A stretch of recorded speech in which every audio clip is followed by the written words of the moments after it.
పంపించి దమ్ముంటే జగన్మోహన్ రెడ్డి గారి లాగా చంద్రబాబు జన్మలో ఒక్క బీసీని రాజ్యసభకు పంపలా. జగన్మోహన్ రెడ్డి గారు నలుగురిని బీసీలను పంపించాడు, ఎస్సీని పంపించాడు. నువ్వు పంపించు. రేపు 2 ఖాళీ అవుతున్నాయి కదా, ఈ ఖాళీల్లో అదే సామాజిక వర్గాలను పంపించు. భారత రాజకీయ చరిత్రలో రాజ్యసభ పుట్టిన తర్వాత ఒక మత్స్యకారుడు రాజ్యసభలోకి అడుగుపెట్టాడంటే జగన్మోహన్ రెడ్డి గారి నిర్ణయంతో మాత్రమే అడుగుపెట్టాడు. నువ్వు పెట్టించు.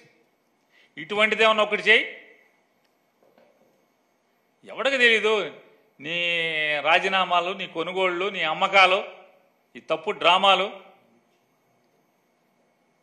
నీకేం కర్మ కాలిందని 164 మంది అంతమంది ఉన్నారు కదా, ఏం కర్మ కాలింది?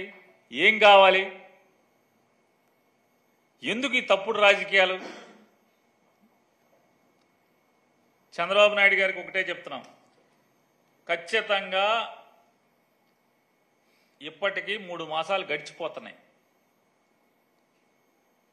ప్రజలకిచ్చిన హామీల్ని నెరవేర్చే దాని మీద ఏమాత్రం దృష్టి లేదు. కానీ ఈ అమ్మకాలు, కొనుగోళ్లు, ఈ తప్పుడు రాజకీయాలు, కుట్ర రాజకీయాలు, దీని మీద మాత్రమే ప్రత్యేకమైన పరిపాలన మీద దృష్టి లేదు, హామీల మీద దృష్టి లేదు,